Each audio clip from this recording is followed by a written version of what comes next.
thank you so much for clicking on this video. I really hope you'll consider subscribing to my channel if you are enjoying my videos. So I know that I am, a violin and music content creator, but I really enjoy making this video every year where I talk about the books that I read each year. I got into reading, I liked reading when I was a kid, but kind of gave it up through like my teenage college years, and I got back into it a couple years ago. I read about 15 to 20 minutes per day, and I just really enjoy it and have been able to learn a lot of really great things through books. So if you are looking for recommendations for yourself, mostly in the categories of personal development and finance, and I have a couple music books in here this year as well, then definitely keep watching for the books that I read in 2022. Also, I'm sorry it's darker in here than usual. I'm filming this at 5 p.m. and it's already pitch black outside, so let's get straight into it. This first book I read was Stop Missing Your Life by Cory Muscara. I really enjoyed this book. It's about trying to be more present, which is something that I'm definitely really working on. I get so wrapped up in what's gonna happen next, like I gotta do this and gotta do that, that it's hard for me to just like take a step back and really enjoy the present moment. So basically throughout this book, he talks about the power of meditation, and that made me start meditating. So I've been meditating for about 10 minutes every day, and it's hard not to think about anything, at least for me. So I really enjoyed this book, and if you're looking to, like me, be more present in your life, then I would give it probably like a 8 or 9 out of 10. Highly recommend. The second book I read was Breaking the Habit of Being Yourself: How to Lose Your Mind and Create a New One by Dr. Joe Dispenza. I actually read 2 of his books this year, and it's because I found them very interesting. He talks a lot about quantum mechanics, quantum physics, quantum something. Obviously, I'm not an expert, but basically the idea that every possibility exists now. So if you want to step into something, so say you want to, make more money, you want to be fitter, whatever, that version of you already exists, and you just have to practice stepping into that, basically. He also talks a lot about meditation as well, and has several specific meditation like practices that you can do. Highly recommend this book. If the previous one was an 8, this one is like a 9.5. I think it's even better. It is a bit like woo-woo, if you will. It is a little bit out there, definitely different than anything I had ever read before, but I really enjoyed it, and it opened me up to this whole like world, like I said, I never knew before. And I actually have a couple of other books that are very similar to this one on my list here, that I read this year because I enjoyed it so much. So the next book I read is The Diet Myth: The Real Science Behind What We Eat by Tim Spector. So I don't know about you, but like gut health, I feel like has been something that I've been hearing about a lot, and I was like, oh, what if I have something bad in my gut, So I read this book to try to kind of like uncover that. Honestly, I didn't really like this book too much. It wasn't what I was expecting. Basically, each chapter is dedicated to a type of food. So there's one on protein, there's one on fats, there's one on carbs, there's one on like oils and whatever. And he basically goes through the benefits and the drawbacks of each one, which, yeah, is helpful information, but I just didn't really personally enjoy it too much. So I'd probably give it like a 3 out of 10. It's so funny. I take notes on all the books that I read, and literally for The Diet Myth, I didn't write anything. I wrote the title and the date, and that's it. So the next book I loved. It's called The Practice Revolution: Getting Great Results from the 6 Days Between Music Lessons. It's by Philip Johnston. If you are a musician, highly recommend this book.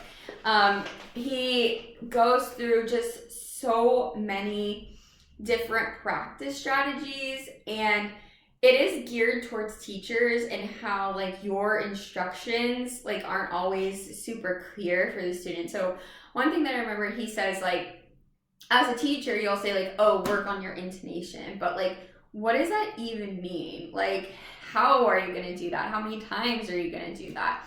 And he also talks about the importance of practicing in the right way to fix the problem that you're having. So like, don't use a strategy for intonation when you're trying to work on like your speed or something like that. Again, just goes through like several practice strategies. So highly recommend, 10 out of 10. I think I took like 3 pages of notes on this book. So really great book. The next book I read was Tax-Free Wealth by Tom Wheelwright. So I started this at the end of March, right before tax day, because I got hit with a huge tax bill this year. I was not expecting it. It was tens of thousands of dollars. And so after that, I was really mad and I got this book, Tax-Free Wealth. But honestly, I didn't find it super helpful. I think most of what he talks about is geared towards like people who are a lot wealthier than I am. Honestly, he talks about like in real estate. He talks about like, if you ever take a trip, make sure that you at least talk business for 50% of the time. Or if you go out to a restaurant, make sure you talk business for 50% of the time so you can write it off or whatever. And he talks about like, I don't know, I just didn't find it that helpful for me personally where I am in my life. So I'd say like a 4 out of 10. The next book I read was The Ruthless Elimination of Hurry by John Mark Comer. I liked this book. It was a lot more biblical than I thought it was going to be. It's definitely written from a Christian like standpoint, and basically the whole premise is like, you know, Jesus was never in a hurry and blah blah blah, so like you shouldn't be either. And I enjoyed it. Again, it's kind of going back to that theme where I'm trying to like slow down more, like enjoy more things and not just like get so caught up in day-to-day life, so life doesn't pass so dang quickly. I think if you are someone who has a lot of faith, then this might be a good read for you. Me personally, it's kind of like a 5. Next book I read was You're Not Broken: 5 Steps to Becoming Super Conscious and Activate Your Magic by Christopher Michael Duncan. This was a good book. I was just trying to think of like what takeaways that I took from it. I can't think of any. So I guess it couldn't have been that good. I enjoyed the book. Like I said, nothing really stuck out to me about it. I think that if I hadn't already been on like my personal development journey and hadn't already read a lot of books around, not a lot, but a couple books around this idea of like creating your own reality, creating your own like life, stepping into your power, then it might have been more radical. But it was like okay, like maybe a 6 out of 10. Next is Ability Development from Age 0 by Dr. Suzuki. So this book, I mean, it's good. Okay, I'm gonna be honest with you guys, don't tell anyone. The only reason that I read it was because it was on the required reading for my Suzuki training. And I mean, it was good. I don't think it really said anything that I didn't already know. You know, again, if you are someone who isn't really in the Suzuki space, maybe it could be a good read for you. But like, since I've already read Nurtured by Love and I've already, taken Suzuki classes, like I fully understand the whole philosophy and, the idea that every child can and everything like that. So it wasn't anything radical for me. I will say that Dr. Suzuki's writing, he didn't originally write in English, right? So he's originally written in Japanese and translated into English, and sometimes the translation isn't the best. I also feel like this book is more geared towards parents and raising children to be good humans, which of course is great, but I'm not a parent, So I give it probably a 6 or 7 out of 10. Next book is The 4 Agreements by Don Miguel Ruiz. I had never read this book actually, and I know it's a pretty popular book. I remember my mom actually having a copy of this book. I think the cover page is very recognizable, but I mean, it was good. I agree, I guess, with the four agreements, and I enjoyed the book, but it just wasn't anything, I guess, radical for me. So I'd probably give it like a 6 out of 10. Next book is Money, Master the Game. 7 Simple Steps to Financial Freedom. Y'all, look how big this book is, and the print is tiny. The print is tiny. So this one took a while. I think like a little over a month to read. But anyway, this book is good. You know, Tony Robbins is, you know, known to be one of the like money masters of our time, shall we say. And I think he does have good advice, but it's not any different advice than what I've read in other financial books, like you know, invest your money in index funds. You know, the earlier you start, the better off you're going to be. You know, come up with your spending plan. Something unique about this book that I remember distinctly was the concept of a fiduciary. I don't know if I'm saying that right, which I had never heard of before. Because, okay, so like after I got that huge tax bill, I started to be like, okay, I need to like invest, I need to save for my return or whatever. And so I opened those accounts and I was like trying to figure out, you know, like how do I do this? How do I manage money? And I hired a financial, whatever, what are they called? Financial guider? Y'all are probably like screaming at me, but I can't think of the word right now. And so the concept of fiduciary is basically like, it's someone who can give you advice but can't, like legally can't do it in their own benefit, because like a lot of the people at the financial institutions like want you to do this because it's going to make them money, right? And so I was kind of like worried that's what's happening to me. But other things I've seen says that fiduciaries aren't that great, so I have no idea. Another thing that I did like about this book was he came up with like different levels of wealth, right? So at the top you have absolute freedom, then freedom, independence, vitality, and security. And like absolute freedom is you can do anything you want, like anything. Financial freedom is like doing everything you want within reason. Independence means you can pay for everything by yourself. Vitality means that you can pay for like you know, like your like fun stuff by yourself, and security means like you're just getting by. And he basically made you come up with a number where you could comfortably be on everything, and it's not as much as you think. So I talked about this book for long enough. It was good. I give it like a 7.5. Next one is The Mountain Is You. It's Transforming Self-Sabotage into Self-Mastery by Brianna West.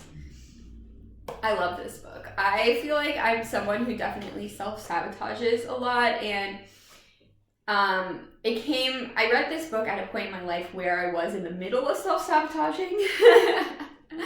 So I really enjoyed it. So if you're someone that self-sabotages, highly recommend. 9 out of 10. Next book is Becoming Supernatural by Dr. Joe Dispenza, the same one as, you know, the earlier book. Again, kind of like a more like woo-woo out there book. In this book, he teaches you about how to attract what you want, essentially, and how to, you know, use your energy as like a field. And if your energy is like attracting the right things, then those things will come to you. Again, I'm like not an expert, but I really love the idea, and I'm trying to, you know, get more into it. He talks a lot about brain waves in this, and how when your brain waves are in a certain state, then you're more likely to attract what you want. You're just gonna have to read it for yourself if you're interested in that, but highly recommend. Next book I read was Ask and It Is Given, Learning to Manifest Your Desires by Esther and Jerry Hicks. So this book is a little out there because you can see it right here. It says the teachings of Abraham. So essentially it's this husband and wife, right? And the wife has been possessed by this spirit called Abraham. I know it sounds weird, trust me. But basically, Abraham is kind of like the life force, and he is teaching her and her husband these life lessons through her, if that makes sense. Again, I know it sounds a little weird. But what I really liked about this book is that they describe like all of your different states of being. So like at the top you have like pure joy and love, and then you have like happiness, and like they went all the way down, and then they gave you like 21, I think, different, like, I don't know what to call them, but like programs or just like things you can do to appreciate or raise your level of being or consciousness. I really liked it. Again, I know it sounds a little crazy, but I really liked it. If you give it a chance, I think you would really like it too. I give it a 10, honestly. One I read was Letting Go: The Pathway of Surrender. I liked this book. Now that I'm trying to remember what all I got out of it, I can't remember anything. So I guess either I have a really bad memory or it wasn't that great. But again, it's just more of like trying to be in the moment and trying to like let go of like your fear and, you know, sadness and whatever. But 5 out of 10. Next one's a super popular book, The Psychology of Money. This one was just okay for me. I liked his point, or her point, I don't know if it's a guy or girl, that like whatever you do with your money is like driven by your past experiences, you know. So like if you know, have always experienced, like, he used the stock market as an example, right? So like if you were growing up when the stock market was booming, you're more likely to invest in the stock market. But if you grew up when the stock market wasn't doing so well, you're less likely, you know? So like everybody has their own like personal experiences that influence what they do with money. And I was just kind of understanding your personal experience. And basically he was saying like, the most important thing that you can do with your money is something that makes you comfortable, right? So if you don't want to invest a significant amount, don't do it, because it's going to keep you up at night, right? So it was okay. It's like a 6. Got 3 more. This one is Helping Parents Practice Ideas for Making It Easier, Edmund Sprunger. Really good book. It is more geared towards parents, so if you are a parent of a Suzuki kid, highly recommend. But he gives just like really good insight into practicing and the psychology, the mindset behind practicing. 10 out of 10. Next one is Man's Search for Meaning by Viktor Frankl. Again, this is a really popular book. Would you be mad if I said I didn't like it? Because I didn't. I really didn't like it. The whole like first half is just about like concentration camps, and then like in the second half he talks about like how he survived, right? He's saying like if you have like a reason to survive, then like you will, but if as soon as that reason goes away, you die. But yeah, it just was not that great, like a 3 out of 10. This is the last book, A Happy Pocket Full of Money, Infinite Wealth and Abundance in the Here and Now by David Cameron Gikandi. I don't know how to say that. I'm not done with it yet, as you can see, but I still have like a month left to finish. It's good so far. It is another one of those like woo-woo books, like I mentioned previously. What we've talked about so far is like the quantum field and how time isn't real and all that kind of stuff. So this is stuff that I think is really interesting, but I haven't quite managed to fit it into my actual life and belief system, if that makes sense. But yeah, those are the books I read this year. I think it's 18. I don't know. I didn't count. But if you do not read, highly recommend adding it into your routine. Even just like 10 or 15 minutes will get you all of these books, and you'll learn a lot. And yeah, so if you've read any of these books, let me know. Also, if you have any recommendations on books I should read in 2023, let me know. And of course, thank you for watching.